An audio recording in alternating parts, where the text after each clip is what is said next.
राधे राधे दोस्तों। आइए हम कार्तिक महात्म्य के तृतीय अध्याय का अध्यापन करते हैं। सत्यभामा बोली, आप सभी काल में व्यापक और सभी काल आपके आगे समान हैं।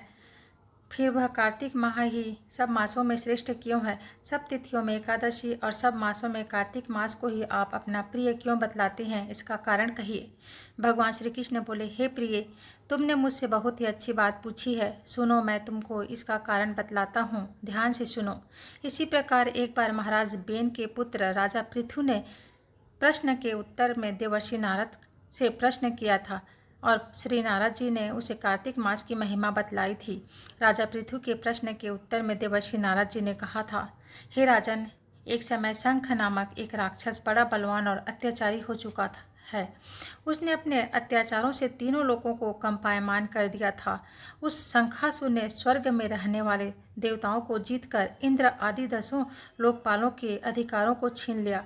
उससे डरकर सभी देवता सुमेरु पर्वत की गुफाओं में कुटुंबियों के साथ बहुत दिनों तक छिपे रहे थे। वे सुमेरु पर्वत की गुफाओं में निश्चिंत होकर रहने लगे।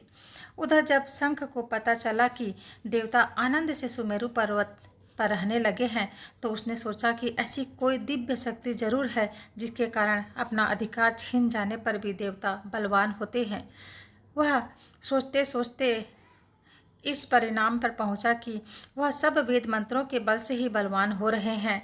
अगर इनसे वेद छीन लिया जाए तो वह अपने आप निर्बल हो जाएंगे।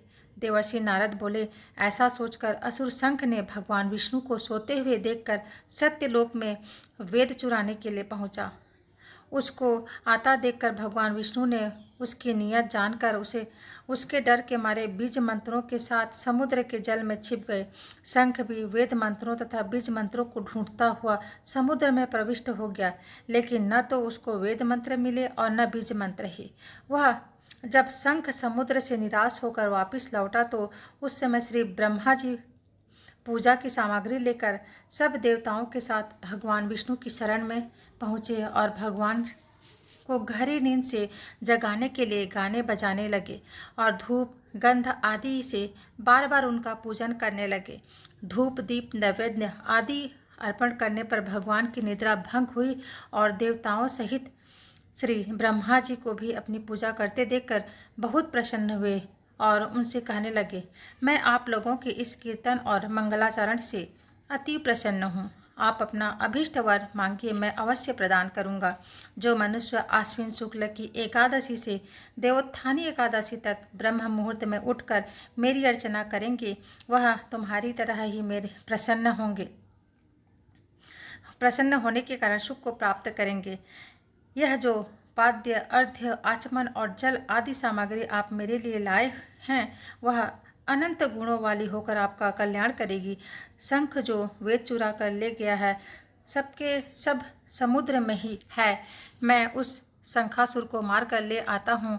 आज से मंत्र बीज और वेद के साथ चारों वेद प्रतिवर्ष कार्तिक मास में जल में विश्राम किया करेंगे। अब मैं मत्स्य का रूप धारण करके समुद्र में जाता हूँ और आप लोग भी ऋषि महर्षियों को साथ लेकर मेरे साथ चलें। जो कार्तिक मास में पहर रात्रि पहले स्नान करते हैं, वे निश्चय ही अक्षय फल को प्राप्त होते हैं।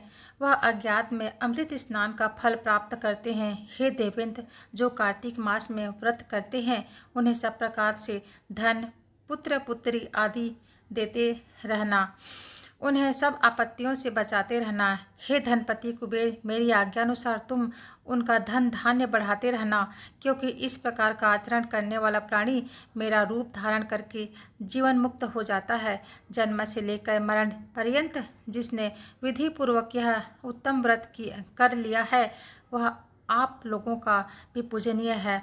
आप लोगों ने मुझे कार्तिक शुक्ल एकादशी तिथि को जगाया है, इसलिए यह एकादशी मान्य है और मुझको बड़ी प्रिय है।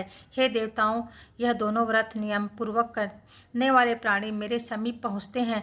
इन व्रतों के करने से जो फल मिलता है, वह अन्य व्रतों से नहीं मिलता है। इसलिए हर मनुष्य को सुखी और निरोग रहने के लिए कार्तिक महात्म्य और एकादशी कथा सुनते हुए उपयुक्त नियमों का पालन करना चाहिए।